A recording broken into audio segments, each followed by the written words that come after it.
Hello, so welcome to the next episode. And today we're going to crack on with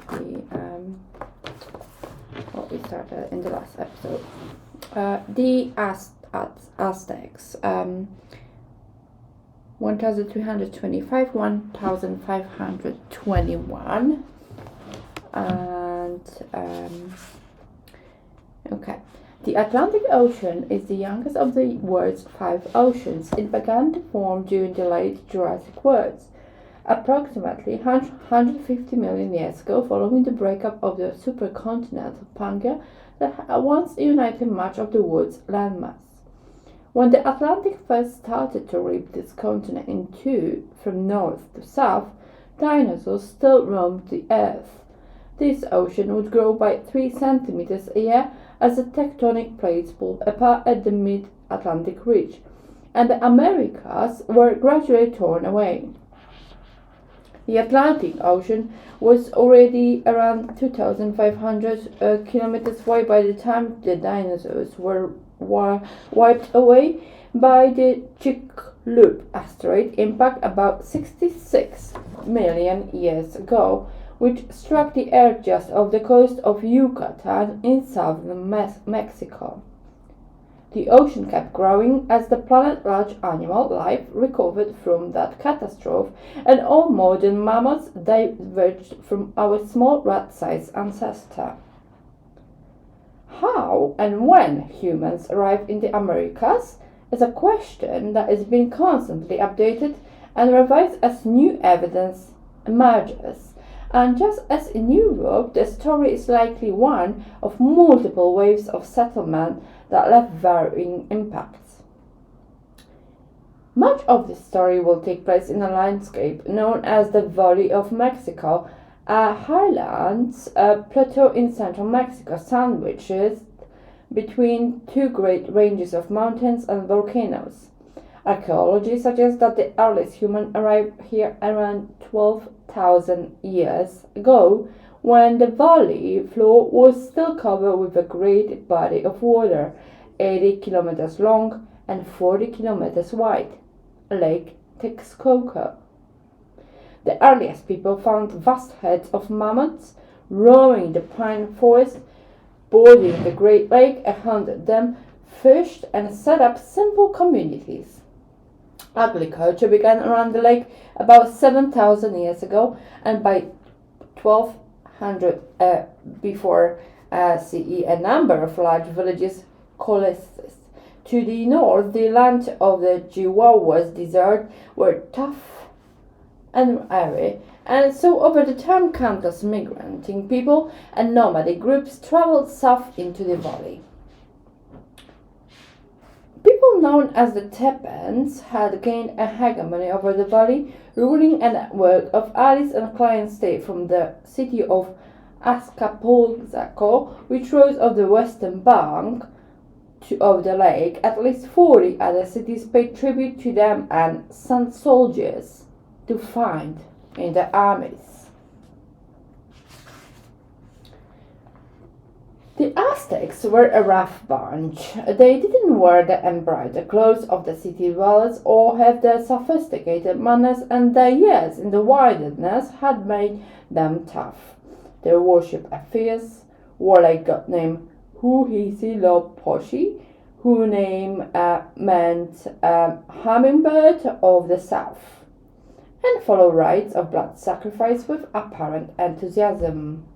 According to myth, the god Huitzilopochtli reassured them, "I will lead them to the place to which thou art to go. I will appear in the guise of a white eagle.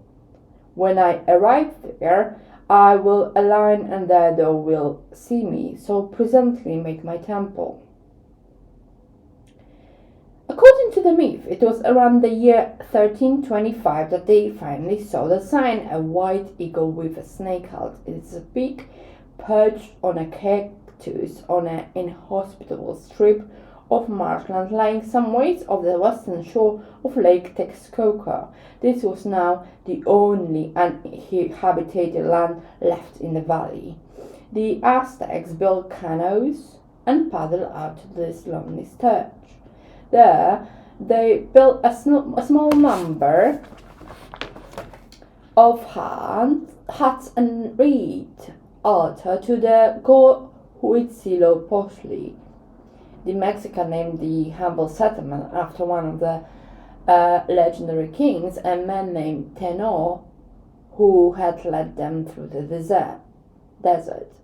This was the birth of Tenochtitlan. Now we have reached our promised land, the god tells them. Here you must keep guard and wait, and the four corners of the earth must conquer. Remarkably, this island city grew at enormous speed. By 1450, little over a century since the traditional date given to its founding, it housed as many as 200,000 people.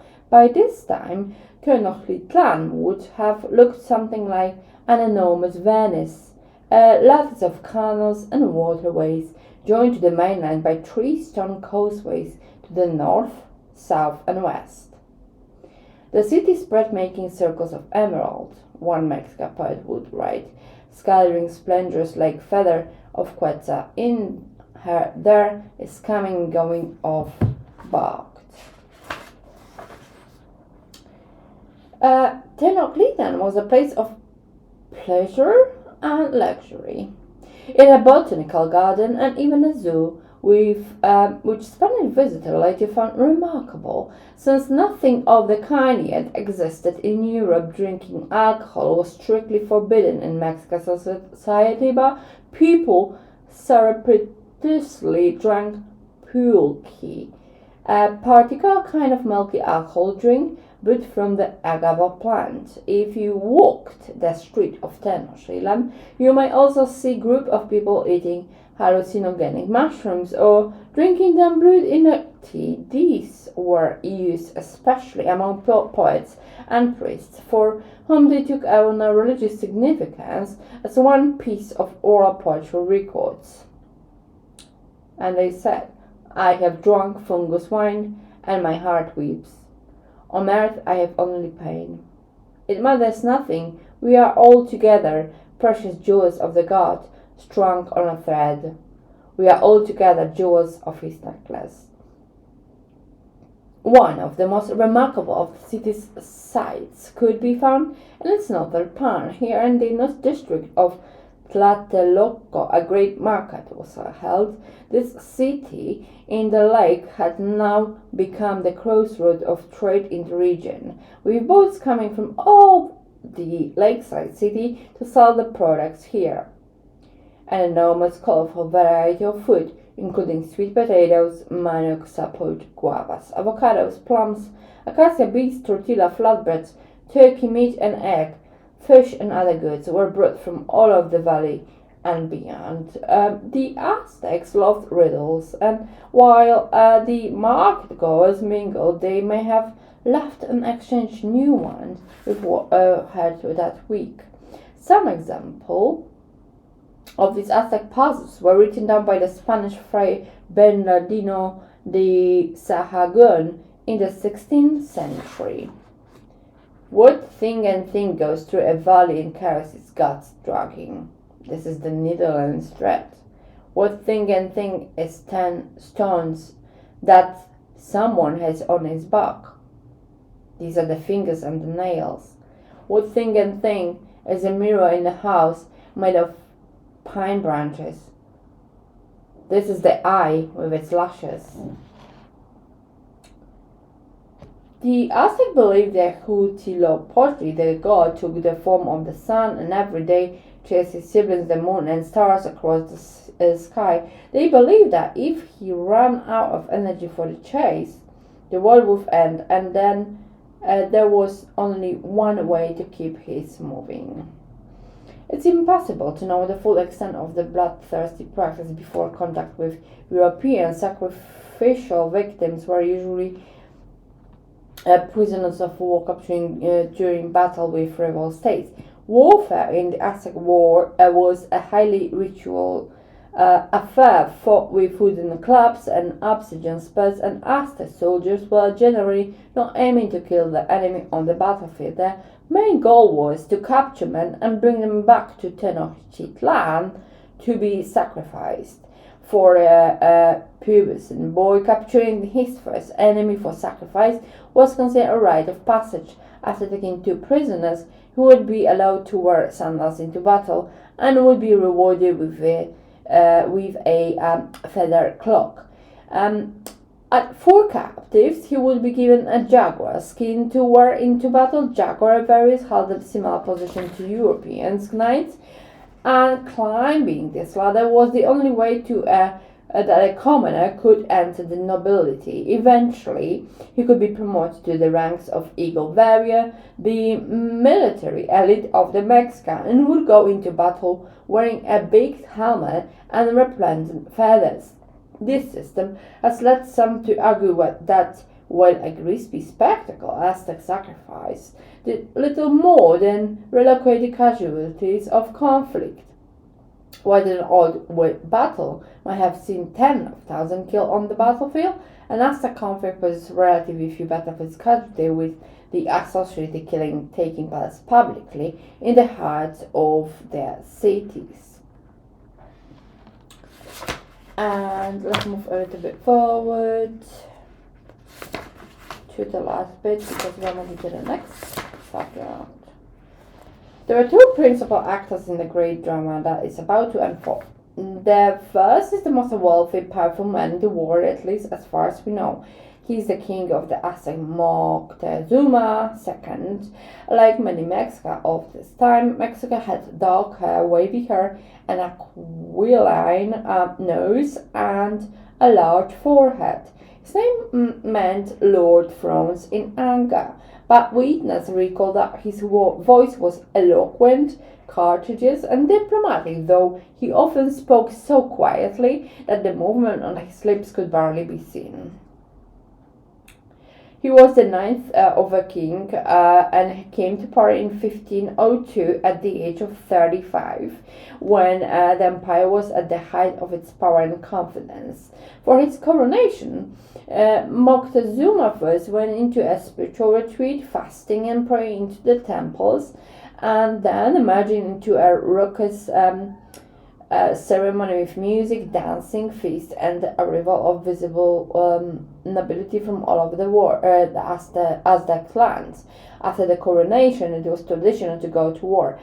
Moctezuma crushed a number of rebellions and brought many captives back to Tenochtitlan to be sacrificed, alongside a heap of tribute and spoil. To find the second actor, we must travel nearly 9,000 kilometers to the east. In 1502, as Emperor Moctezuma donned his headdress and climbed the steps of the great temple to be crowned, a sickly, irritable boy of 17 was in a home in the village of Medellin in western Spain. This boy's name was Hernan Cortes. He was born a hidalgo, a class of people with noble ancestry who didn't own any land and whose sons therefore had little to inherit. He was a source of trouble to his parents as well as to himself, written is in his 16th century biographer Francisco Lopez de Gomara, for he was restless, haunting, mischievous, and given to quarreling. He was a womanizer and loved to gamble, a habit that never left him. Columbus had landed in the Caribbean when Cortes was only 7 years old, and by the time Cortes reached 18, the Florentine explorer Amerigo Vespucci had suggested that the land discovered by Columbus were not the edge of Asia, as had previously been thought, but an entirely new landmass, and one that would eventually be named after him.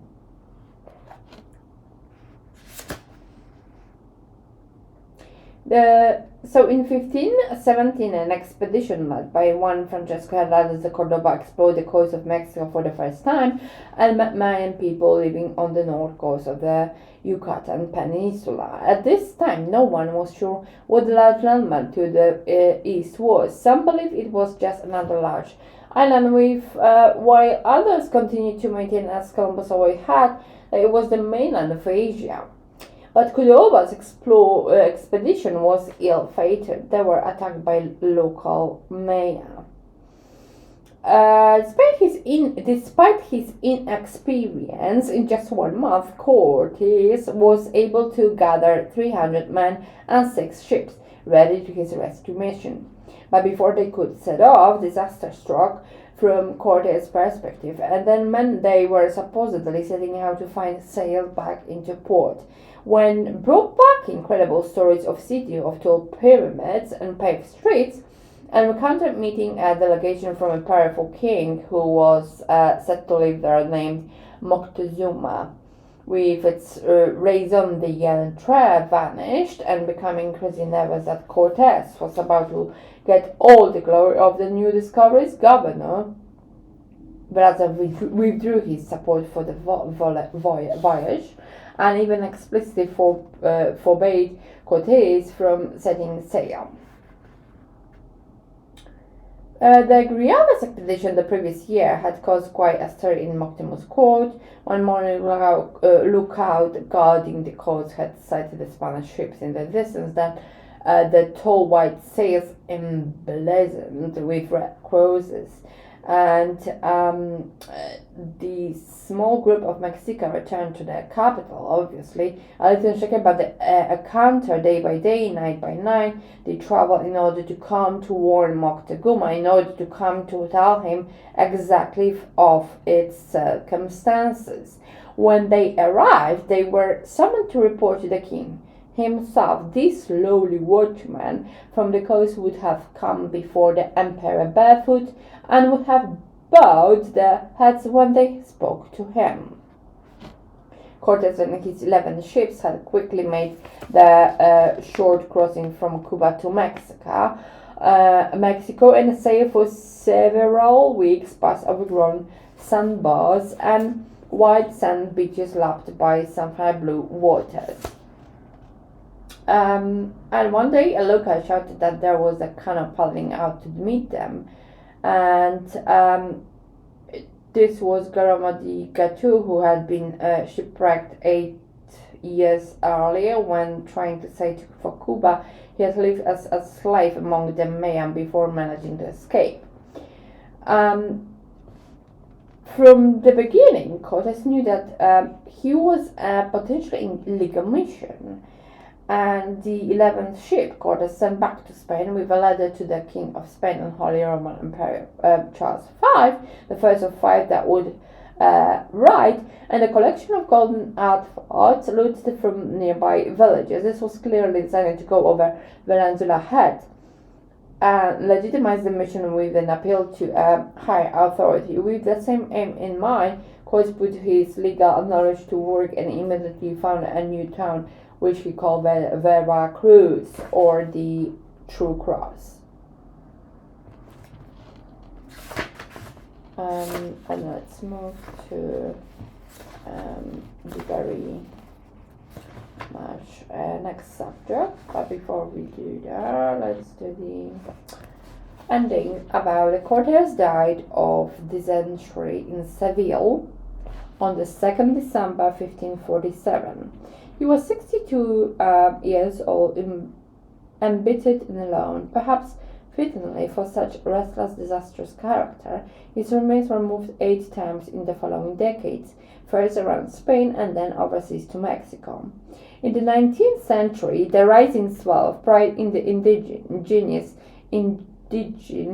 Mexican identity meant that Cortes became a figure of hatred, and the mark of his tomb was hidden for fear it would be destroyed. Finally, his bones were moved to Jesus Nazareno Church in Mexico City, next to the Pioneer Square subway station. His burial place is marked only by an orange plaque bearing his name and dates, and today he received few visitors. We could hardly put it better than a Mexican poet whose words comes down to us persistently, defiantly, through the centuries. Friends, let us still rejoice, our friend be not sad. It's true the earth is nobody's possession. none shall remain upon it. Only a brief moment we wander intoxicated beside the outside all giver of life. It's only a place where we know one another on earth. None shall remain upon it. Feathers of Quetzal, Aton, paintings that are destroyed, flowers they wither, everything goes to his home.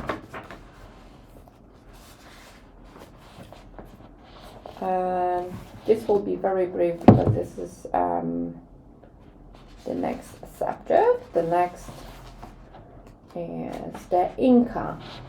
Inca, 1200, 1533.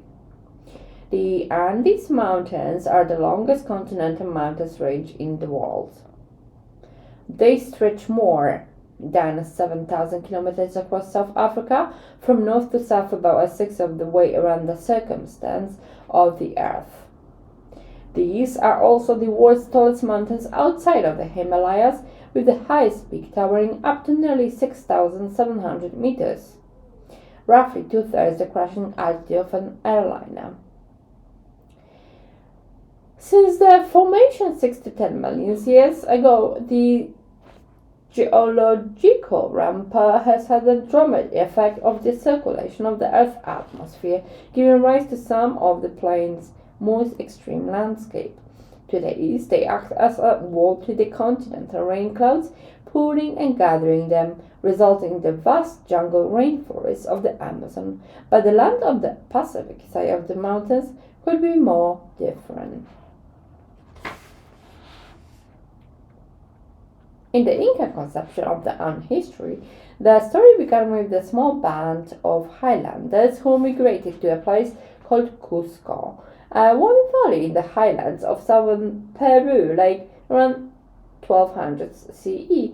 This valley is around 40 kilometers long, fertile, and watered by the Huatayan River, and it's easy to see why these weary travelers would have stopped there.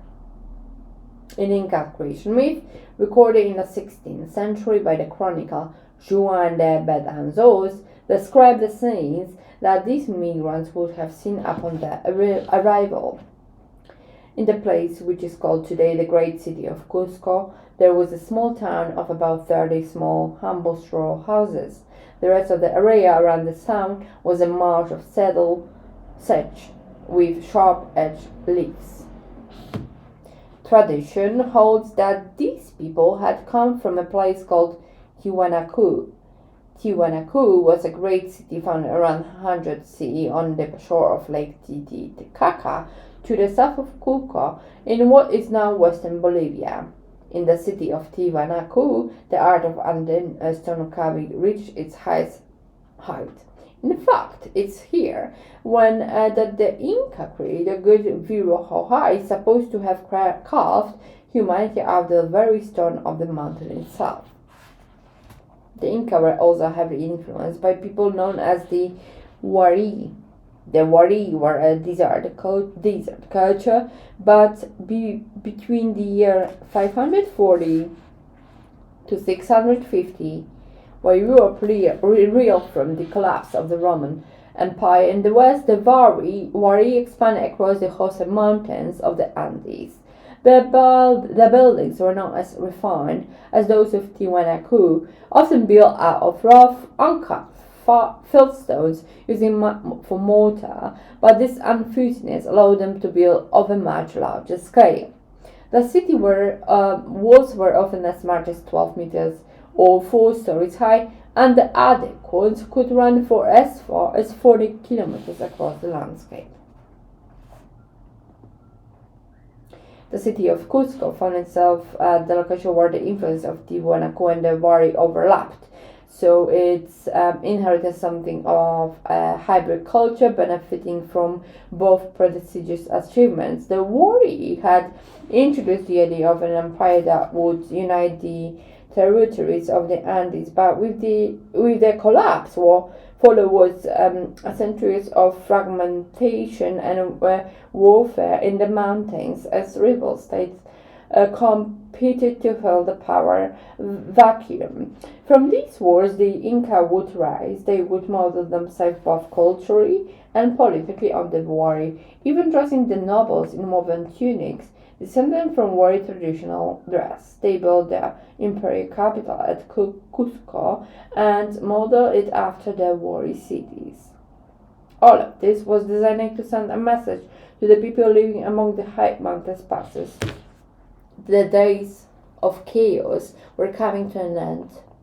The heir of the old empire had arrived to bring order once more, and these heirs were the people of the Inca. The Inca would soon embark on a rapid expansion that would see them growing to become the greatest empire ever seen in South America in what may have been as little as 50 to 80 years.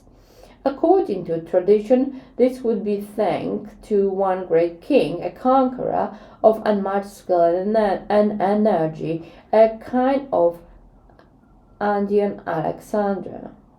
His name meant "he who overturns space and time." Pachacuti Inca Yupangu.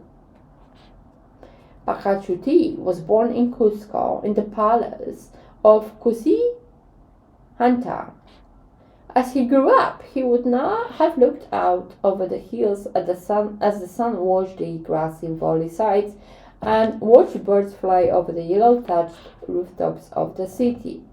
As a boy, it's credit that he learned history, laws, and language from his teacher named Monsieur Mana, and in later life, he would become a revealed poet. Pachacuti was not intended for the throne. He was reserved for his older brother Yuko, but sometime in the early 15th century, a people known as the Cancha invaded the lands of Cusco. Pachacuti's father, the king, fled along with the crown prince Uko. Believing the city to be lost, Pachacuti stayed behind and, according to the story, railed the disheartened Inca soldiers around him before landing them against the invaders. And when he became the king, Pachacuti embarked on a series of grand constructions projects, rebuilding Cusco after the war from the Chanca and turning it into a city that would be the envy of the entire region. Most of the neighboring rulers seem to have accepted and were peacefully folded into empire, but the offer wasn't without an impulsive threat.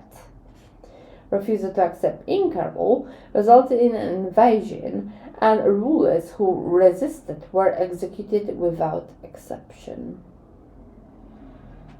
The logical network that supported this army was no less impressive. Inca soldiers marched along immaculately maintained highways through the mountains, linked with barrack-like shelters called tambos, and fed from the well-supplied storehouses.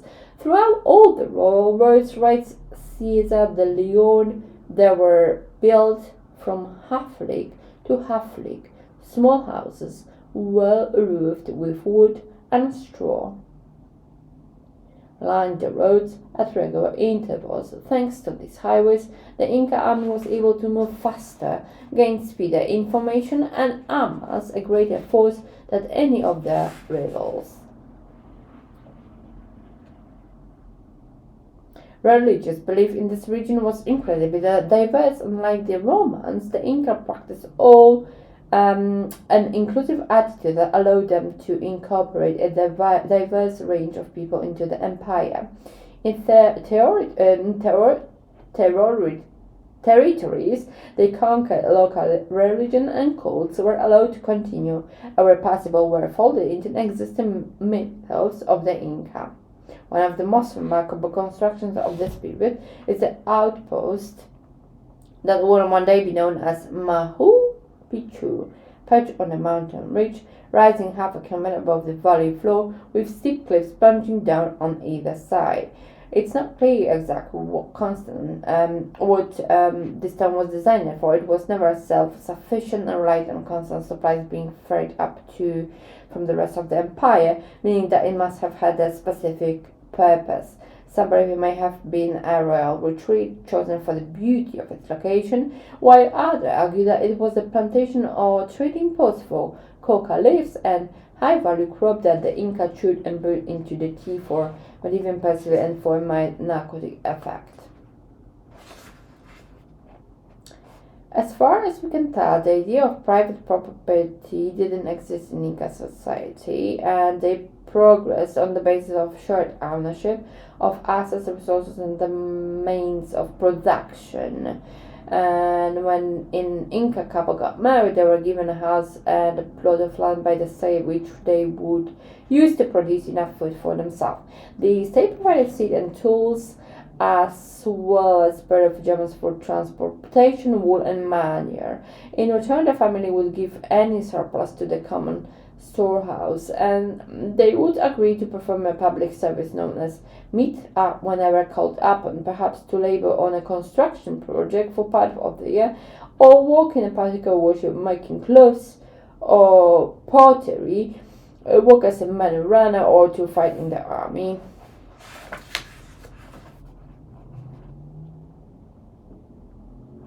Let's move to the next subject. This one is extremely long, but maybe let's do the closing on the subject here again.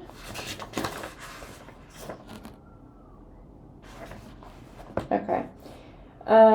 So the fates of other conquistadors were hardly more glamorous. One who returned home, a man named Manciaser de Legusimas, would famously gamble away much of the gold he had acquired in Peru, including golden image of the sun looted from the Curicha temple of Cusco, made of a gold plaque. As the Inca Empire fractured and collapsed, only those rare places that the Spartanians could enrich were preserved. One of these was the cloud outpost of Machu Picchu, whose location will be lost until the early 20th century.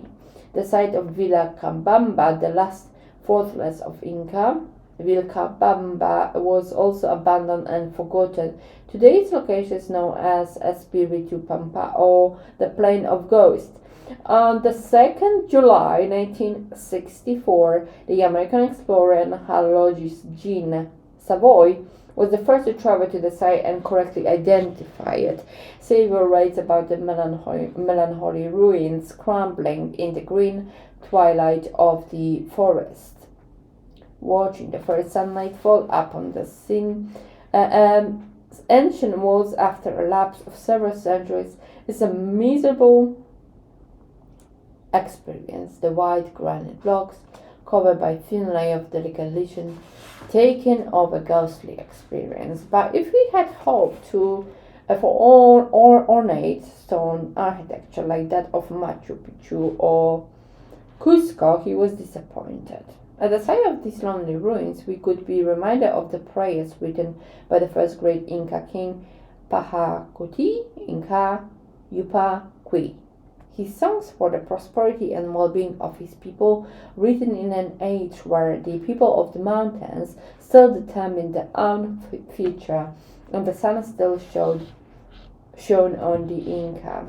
O Lord, fortunate, happy, victorious Virahoja, merciful and compassionate towards the people before you stand your servant and the poor to whom you have given life and put in their places. Let them be happy and blessed with their children and descendants.